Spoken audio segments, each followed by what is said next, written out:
you very much, Avi. And good morning, everybody. I'm very happy to be here. It's a very nice country. I like the temperatures here. It's very pleasant. Resilience. I want to put a picture into your mind. There will be a lot of speaks about resilience today, and we will try to do our best to provide some tools, ideas, evidence-based facts or whatever in order to help us to better control PRRS, but also to make our farms and systems more resilient to PRRS. What you see here is a Chinese symbol for resilience. It was drawn by our former colleague and part of the global solutions team. Now he's the head of swine marketing in China, Nian Huang. And he explained to me, it's not that I read Chinese, but he explained to me that part of this symbol that you see there is a bamboo. So the bamboo that bends. And there's a Japanese proverb saying that the bamboo that bends is stronger than the oak that resists. We can discuss that. And maybe also in the future we will see some pigs that are completely resistant to PRRS. And then, I'm sorry to say, but then we will not have these kind of meetings anymore. And my job will also be done. But I'm quite sure that before that happens, I'm retired. So I'm not that worried. We are facing a huge challenge when we are heading towards 2050. The population on this planet will grow by 2 billion people. So we will require 70% more food production. And there will be an increasing demand of the scarce global resources. And we will have a challenge of food insecurity. And what are the drivers of food insecurity? Actually, we don't even need to look into 2050. Already, within about 10 years, 2030, we will have to provide 35% more food globally. We will need 40% more water, and we will need 50% more energy. And that is at the same time as we see continued climate changes. And that will lead to an increase of resource scarcity, and the food security will be at risk. So we need to transform the production agriculture into a precision process. And if we can do that, we will see that precision brings an increased output with the same resources, with less waste, with a higher quality production and increased sustainability. So we need to keep pigs more alive. We need to produce more meat from the food we put into the pigs, so on. And if we're able to do that, we will also see that we will have economic resilience. Some of the words or the terms that are used in the coming slides, you will probably recognize them if you already listened to Dennis DiPietri. If you didn't, you have the chance in the workshop later on today, and you'll see some more explanations on this. But the goal for all of us is to achieve a long-term, low variance and higher than average profitability. That's what everybody wants for their production. And if we're able to do that, precision will bring resilience. And that is the ability to quickly restore stability in the presence of random, unforeseen shocks.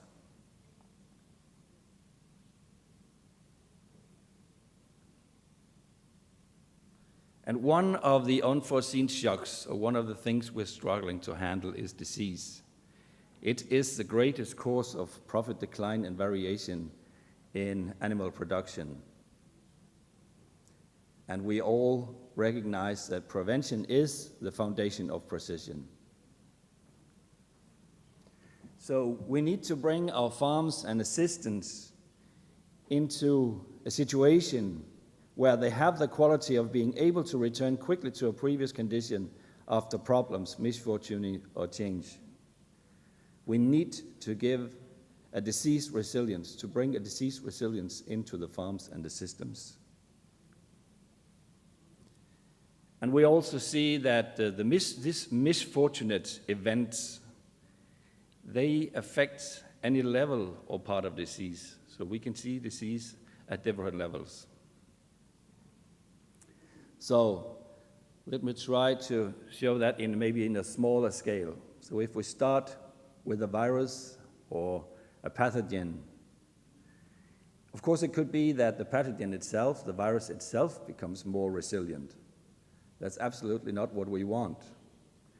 But PRRS virus is changing all the time. It's mutating, it's recombining, and maybe we are even helping it on its way in the way we act in the farms. But it could also be that the immunity in the animals are compromised.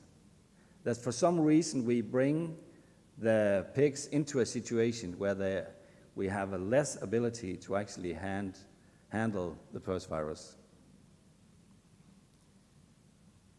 Now bringing it to a bit higher level in the lungs, it's not only about the virus we put into the lungs, it's all other stuff we put into the lungs at the same time that affects the ability of pigs to handle disease. Again, also in the lungs, we need to have more resilience.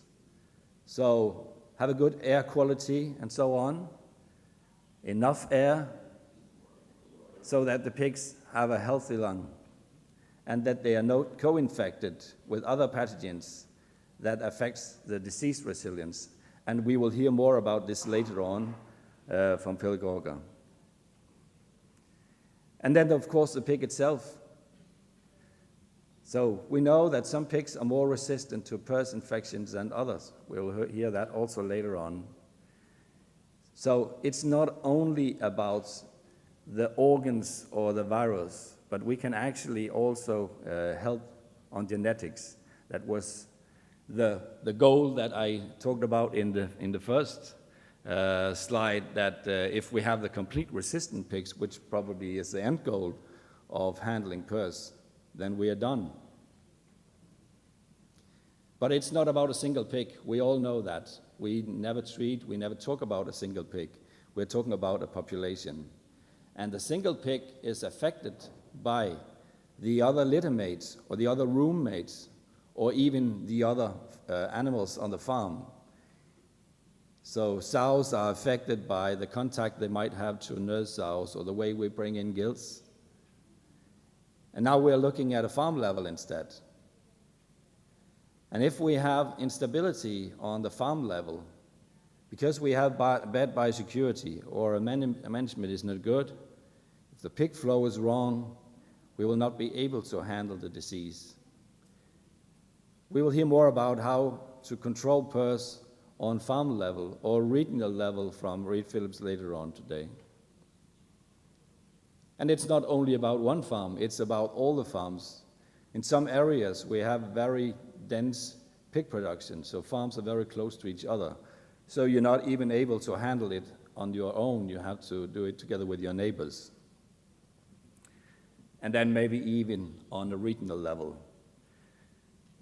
That's why we are together, that's why we discuss it. We need to help each other to improve the resilience. So what are the tools we have available? How can we enhance PRRS resilience? So what you see here is a resilience meter.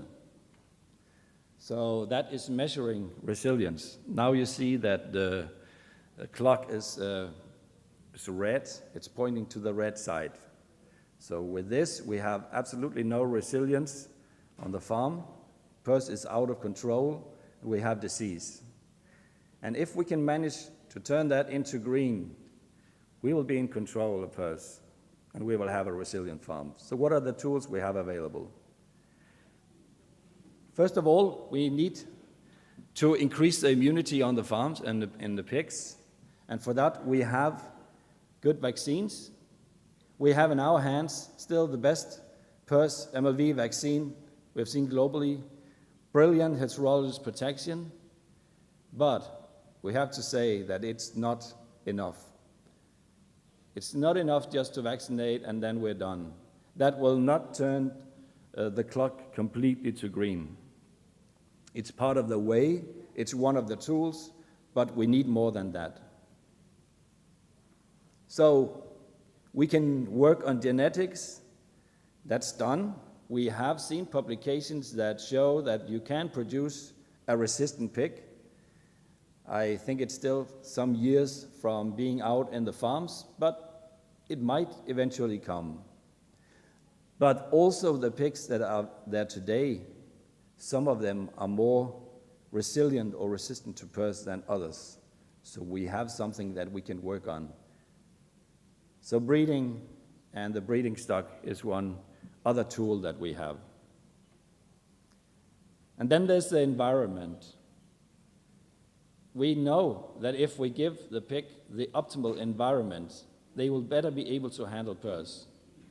We've seen that several times. You take a very nasty field virus that kills pig in the farms or create nasty reproductive problems. We put it into the laboratory and it behaves like a baby. We still see disease, but we don't see the disease that we see in the farms. Why is that? Probably because when we put it into lab conditions, we give the pigs the optimal conditions that they need. We provide them with the best food. The air quality is brilliant. There's not an overload of pigs, usually quite small numbers, and so on. So we give actually the pig the opportunity to show the optimal resilience to PRRS disease just by the conditions we give the pig. And then there's the virus itself, and that's a tricky one. We know that the virus is changing all the time. We know that it's recombining, it's mutating, and how do we stop that? It's not easy, but we have seen publications that show that if you handle PRRS in a correct way in the farm, that you don't let the wild-type virus replicate and move around as it would like to, then we can actually maybe decrease the mutation rate of the PRRS virus. But this is a tricky one for sure. And the last one that should help us to turn the resilience meter into green is people. And the people is on all the levels we already seen. The people in the farm, they need to handle the vaccines in the correct way. They need to know how they handle the pigs. They need to know how the pig flow should be. They need to know how the management, the optimal management should be, and so on. We need to train them. And it's not enough to tell what is right or wrong. We need to show, and we need to have a constant training of people so they understand why we're doing what we do. If you don't understand it, you just give an order, you probably won't get the results that you want. So people, probably they are the most important in this, turning the resilient meter into green. Of course, the best would be if we could put all of these factors into one bottle and give it in one syringe. Then we would be done immediately. Then we would have turned the resilience meter from red to green. So with this, I look forward to the next presentations here because we will know much more about tools we have available, diagnostics we have available, programs to support the turning of the resilience meter from red to green. Thank you.